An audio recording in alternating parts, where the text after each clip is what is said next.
This episode of Inside Gaming Daily is brought to you by Credit Karma. Use promo code TAX at creditkarma.com. Hey everyone, welcome back to Inside Gaming for Monday. That's right, Monday. Brian, clap.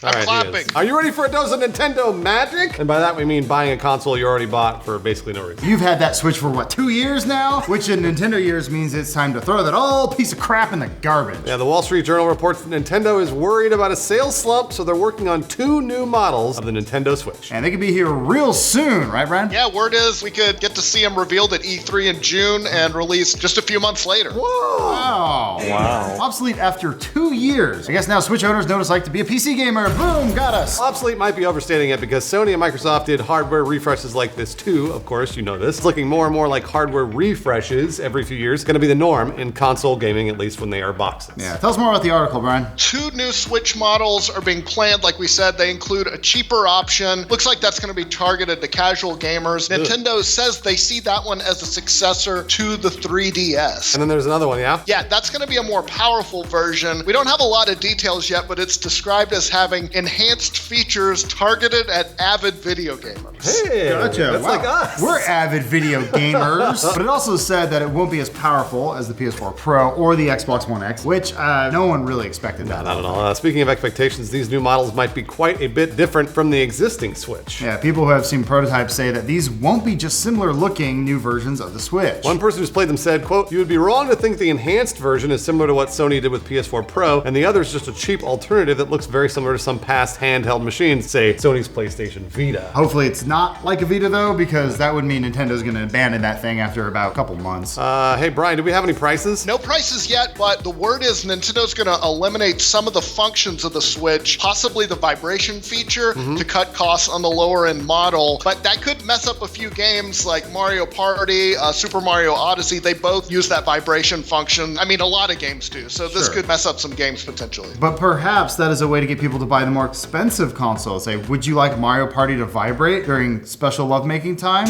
What's the price right now of the existing Switch that's on the market? $350, $300? Is it $350? Holy shit. Comes with the dock and everything. So then the cheaper one would it go down to $250-ish, and then the enhanced version would be $350? Is that what we're thinking? I'll bet they're looking at selling a $200 Switch. That's what a lot of people have been speculating on to get, you know, the little brother playing the kid you like less, something like that. And then the $400 version for the elite hardcore Switch player. So I guess the next question is, what will these new Switches look like? Well, there has been speculation that the cheaper Switch could be smaller, possibly with attached Joy-Cons, although some games like Mario Party require you to play with a single Joy-Con, so that could present some problems. So it's probably a no for that. I don't know about the attached Joy-Cons for that. As for the beefier system, maybe it'll have better graphics and battery time? Yeah, it makes sense. Battery life is a bit of a weak spot on the Switch right now. Some games make it crap out after about 3 hours. A bigger battery would make it heavier though, but some people might want that. And of course, Bluetooth? Nah, I don't know. No dock, maybe? Sure. Netflix? We'll get some Netflix added finally? My microwave has Netflix. What about the exclusives, Brian? There is a possibility it could have some exclusives on its own. Nintendo's done that before with the new 3DS and the DSi models, but there weren't a ton of those. That was just basically a handful of games. This is a stretch. Maybe the Pro Switch could add GameCube backward compatibility. They've done that before with the new 3DS and Super Nintendo games. I mean, your phone these days is backwards compatible with the GameCube, so why not? So why is Nintendo doing this now, though? Well, it has to do with hardware sales. First, the Switch got off to a blistering start. Sold more than 900,000 units in its first month in the US alone, which was the best opening ever for a Nintendo console here. Yeah, it went on to having a huge first year thanks to big first-party games like Breath of the Wild and Super Mario Odyssey. It outsold the Wii in its first 10 months in the US, actually, which is a huge feat. Absolutely. In its first 21 months here, was that Pretzel? Pretzel, you okay? Oh, you're coughing something up. Got a hairball.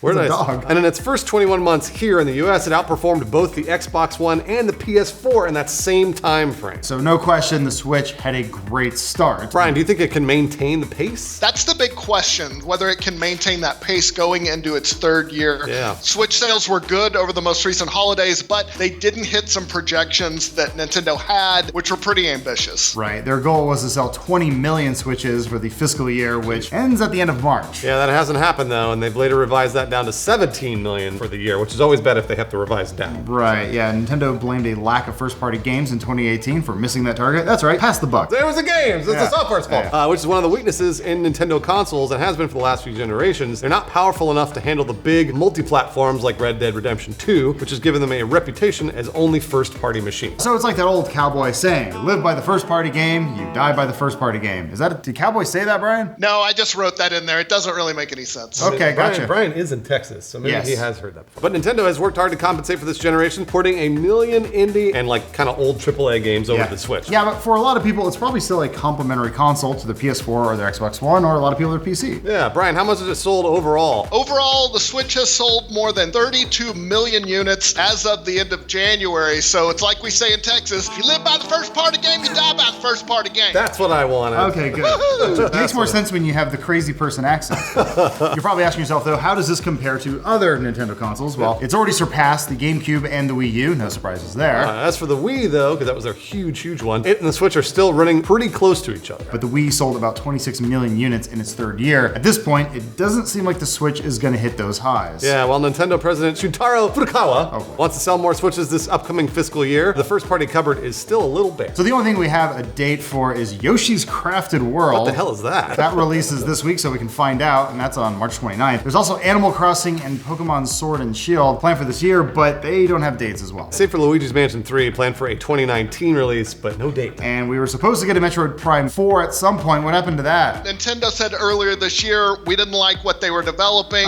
so they removed it from the calendar and they're starting all the way over. As for Yoshi's Crafted World, it's basically Yarn Yoshi. Oh, got it. So Yarny. Yeah, Yoshi. exactly. Right, Yarny Yoshi. I can't believe you can't see the difference. As for Nintendo's stock price, it hit a 5-year peak in March of last year, back when the Switch was riding high, but it dropped the rest of 2018, probably due in part to investors doubting that Nintendo could hit those hardware goals. And it turns out they were right. It's not that the Switch isn't selling well, it's that it's not selling as well as investors and Nintendo had predicted. So that's why we're seeing the stock cool off, and it's what prompted Nintendo to work on some new Switch models. Yeah, I mean, that's kind of normal for just a generally console, your hardware refreshing after 2-3 years. All consoles eventually hit a sales peak after a few years, and then they gradually taper off. Yeah, but what do the analysts say, Brian? Some think it has already peaked, even after 2 years. Market Just like me. forecaster Visible Alpha polled analysts who predicted that Nintendo will sell 17.9 million Switches in the year that's wrapping up. That's short of their 20 million goal, like we had already said, and another 17.4 million in the upcoming fiscal year, so a little bit less. But much like Bruce, Nintendo is hoping that they haven't hit their Switch peak yet. Oh, come on. I'm on the way up, baby. The move to roll out new Switches is an attempt to get more people buying hardware, obviously, to try and goose those numbers a little higher. If you're a game maker like Nintendo, everything starts with hardware. People aren't going to buy games for a console they do not have.